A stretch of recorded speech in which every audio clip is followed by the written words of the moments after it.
ओम साई राम। अध्याय 21। श्री BH ठाकुर, श्री अनंतराव पाटड़कर, पढ़रपुर की वकील कथाएं। इस अध्याय में हेमाड पंत ने श्री विनायक हरिश्चंद्र ठाकुर BA, श्री अनंतराव पाटड़कर, पुणे निवासी पढ़रपुर के एक वकील की कथाओं का वर्णन किया है।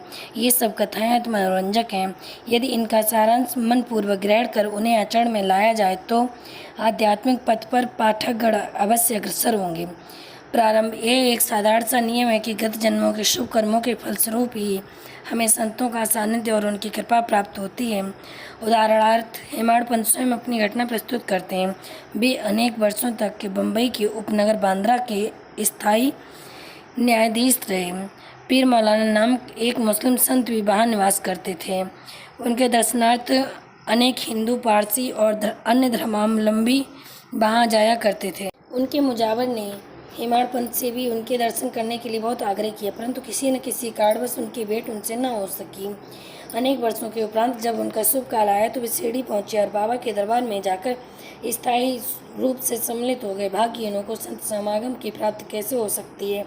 केवल वे ही सौभाग्यशाली हैं जिन्हें ऐसा अवसर प्राप्त हो। संतों द्वारा लोक शिक्षा का कार्य चिरकाल से ही इस विश्व में संपादित होता आया है। अनेक संत भिन्न भिन्न स्थानों पर किसी निश्चित उद्देश्य की पूर्ति के लिए स्वयं प्रकट होते हैं।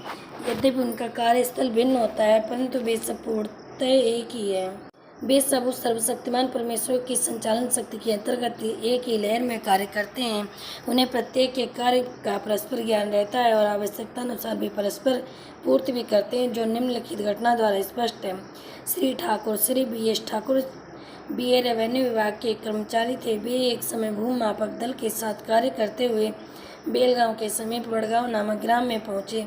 वहां उन्होंने एक कनाडी संत पुरुष के दर्शन कर उनकी चरण वंदना की। वे अपने भक्तों को निश्चलादास कृत विचार सागर नामक ग्रंथ का भावार्थ समझा रहे थे। जब श्री ठाकुर उनसे विदाई लेने लगे तो उन्होंने कहा कि तुम्हें इस ग्रंथ का अध्ययन अवश्य करना चाहिए और ऐसा करने से तुम्हारी इच्छाएं पूर्ण हो जाएंगी तथा जब कालांतर में तुम उत्तर दिशा में जाओगे तो सौभाग्यवश तुम्हारी एक महान संत से भेंट होगी, जो मार्ग प्रदर्शन कर तुम्हारे हृदय को शांति और सुख प्रदान करेंगी। बाद में उनका स्थानांतरण जुन्नर को हो गया, जहाँ पर नाड़े घाट पार कर जाने पड़ता था। ये घाट अधिक गहरा और पार करने में कठिन था, इसलिए उन्हें भैंसे की सवारी कर घाट पार करना पड़ा, जो उन्हें अधिक असुविधाजनक और कष्टकर प्रतीत हुआ। इसके पश्चात उनका स्थानांतरण कल्याण के एक उच्च पद पर हो गया और वहाँ उनका नाना साहेब चांदोरकर से परिचय हुआ। उनके द्वारा उन्हें श्री साईं बाबा के संबंध में बहुत कुछ ज्ञात हुआ और उनके दर्शन की तीव्र उत्कंठा हुई। दूसरे दिन ही नाना साहेब शिरडी को प्रस्थान कर रहे थे। उन्होंने श्री ठाकुर से भी अपने साथ चलने का आग्रह किया। ठाणे के दीवानी न्यायालय में एक मुकदमे के संबंध में उनकी उपस्थिति आवश्यक होने के कारण वे उनके साथ न जा सके। इस कारण नाना साहेब अकेले ही रवाना हो गए। ठाणे पहुंचने पर मुकदमे की तारीख आगे के लिए बढ़ गई, इसलिए उन्हें नाना साहेब का साथ न देने पर पश्चाताप हुआ। फिर वे शिरडी पहुंचे।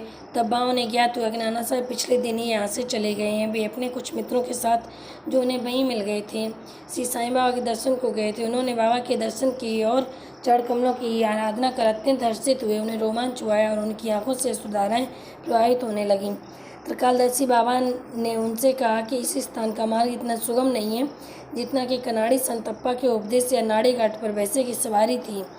आध्यात्मिक पथ पर चलने के लिए तुम्हें घोर परिश्रम करना पड़ेगा, क्योंकि वह अत्यंत कठिन पथ है। श्री ठाकुर ने सार गर्वित शब्द सुने, जिनका अर्थ उनके अतिरिक्त और कोई न जानता था। उनके हर्ष का पारावार न रहा और उन्हें कनाडी संत के वचनों की स्मृति हो आई। तब उन्होंने दोनों हाथ जोड़कर बाबा के चरणों पर अपना मस्तक रखा और उनसे प्रार्थना की, प्रभु मुझ पर कृपा करो और इस अनाथ को अपने चरण कमलों की शीतल छाया में स्थान दो। तब बाबा बोले, जो कुछ अप्पा ने कहा था वह सत्य था, उसका अभ्यास कर उसके अनुसार ही तुम्हें आचरण करना चाहिए। व्यर्थ बैठने से कोई लाभ नहीं है। जो कुछ तुम पठन करोगे उसको आचरण में मिलाओ, अन्यथा उसका उपयोग ही क्या है। गुरु कृपा के बिना ग्रंथावलोकन तथा आत्मानुभूति निरर्थक ही है। श्री ठाकुर ने भी केवल विचार सागर ग्रंथ में सैद्धांतिक प्रकरण ही पढ़ा था, परंतु उसकी प्रत्यक्ष व्यवहार प्रणाली तो उन्हें शिरडी में ही ज्ञात थी। एक दूसरी कथा भी सत्य का और अधिक सशक्त प्रमाण है। श्री अनंतराव पाडरकर। पुणे के एक महाशय श्री अनंतराव पाडरकर श्री साईं बाबा के दर्शन के इच्छुक थे। उन्हें शिरडी जाकर बाबा के दर्शन के से उनके नेत्र शीतल हो गए और वे अति प्रसन्न हुए। उन्होंने बाबा के चरण छुए और यथायोग्य पूजन करने के उपरांत बोले, मैंने बहुत कुछ पठन किया है, वेद वेदांत और उपनिषदों का भी अध्ययन किया है तथा अन्य पुराणों भी श्रवण किए, फिर भी मुझे शांति न मिली, इसलिए मेरा पठन व्यर्थ ही सिद्ध हुआ। एक निरा अज्ञानी भक्त मुझसे कहीं श्रेष्ठ है। जब तक मन को शांत नहीं मिलती तब तक ग्रंथ अवलोकन व्यर्थ ही है। मैंने ऐसा सुना है कि आप केवल अपनी दृष्ट मात्र से ही विनोदपूर्ण वचनों द्वारा दूसरे के मन की सरलता पूर्वक शांति प्रदान कर देते हो। यही बात सुनकर मैं भी यहाँ आया हूँ, कृपया कर मुझ दास को भी आशीर्वाद दीजिए। तब बाबा ने निम्नलिखित कथा कही। घोड़े की लीद के 9 गोले। एक समय एक सौदागर यहाँ आया। उसके सम्मुख एक घोड़ी ने लीद के जिज्ञासु सौदागर ने अपनी धोती का एक छोर बिछाकर उसमें लीद के 9 गोले रख दिए और इस प्रकार उसने निश्चित को शांति प्राप्त हुई। श्री पाटरकर इस कथा का कुछ भी अर्थ न समझ सके, इसलिए उन्होंने श्री गणेश दामोदर उपनाम दादा केलकर से अर्थ समझाने की प्रार्थना की और पूछा कि बाबा के कहने का अभिप्राय क्या है। वे बोले कि जो कुछ भी बाबा कहते हैं उसे मैं स्वयं भी अच्छी तरह नहीं समझ सकता, परंतु उनकी प्रेरणा से जो कुछ ही समझ सका हूँ वह तुमसे कहता हूँ। घोड़ी है ईश कृपा और 9 के अतिरिक्त गोले 90 श्रवणम कीर्तम वैष्णव स्मरणोपाद सेवनम अर्चनम बंदनम दास्यम संख्यम आत्मनिवेदनम। भक्ति यथा श्रवण कीर्तन आत्मनिवेद नाम स्मरण पाद सेवन अर्चन बंधन दास्य संख्य आत्मनिवेदन, ये भक्ति के 9 प्रकार हैं। इनमें से यदि एक को भी सत्यता से कार्य रूप में लाया जाए तो भगवान हरि अति प्रसन्न होकर भक्त के घर प्रकट हो जाएंगे। समस्त साधनाएं अर्थात जब तब योगाभ्यास तथा वेदों के पठन पाठन में जब तक व्यक्ति का संपुट न हो बिल्कुल शुष्क ही है। वेद ज्ञानी या ब्रह्म ज्ञानी की कीर्ति भक्तिभाव के अभाव में निरर्थक ही है। आवश्यकता है तो केवल पूर्ण भक्ति की।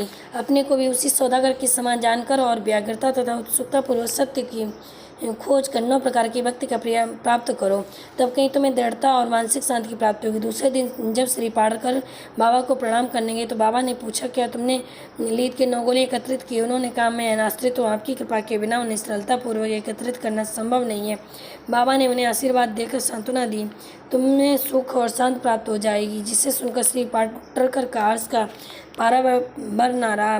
पंढरपुर के वकील भक्तों के दोष दूर कर उन्हें उचित पथ पर ला देने की बाबा की भीतरकाल ज्ञाता की एक छोटी सी कथा का वर्णन कर हम इस अध्याय को समाप्त करेंगे। एक समय पंढरपुर के एक वकील शिरडी आए। उन्होंने बाबा के दर्शन कर उन्हें प्रणाम किया और तथा कुछ दक्षिणा भेंट देकर एक कोने में बैठकर वार्तालाप सुनने लगे। बाबा उनकी ओर देखकर कहने लगे, लोग कितने दुरुत हैं जो यहाँ आकर चरणों पर गिरते हैं, दक्षिणा देते परंतु पीठ पीछे निंदा करते हैं।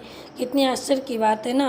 ये पगड़ी वकील के सिर पर ठीक बैठी है, उन्हें उसे पहननी पड़ी।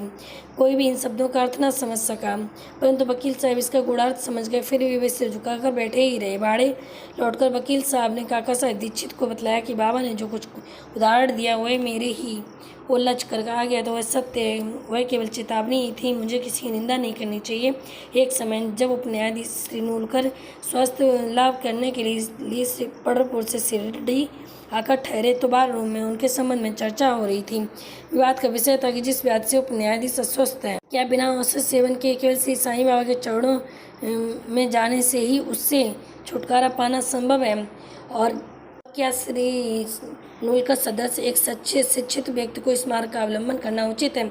उस समय श्री नूलकर का और साथ ही श्री साईं बाबा का भी बहुत उपवास किया गया। मैंने भी इस आलोचना में हाथ बटाया। श्री साईं बाबा ने मेरे उसी दूषित आचरण पर प्रकाश डाला। ये मेरे लिए उपवास नहीं वरन एक उपकार है, जो केवल उपदेश है कि मुझे किसी निंदा नहीं करनी चाहिए, ना ही दूसरों के कार्य में विघ्न डालना चाहिए।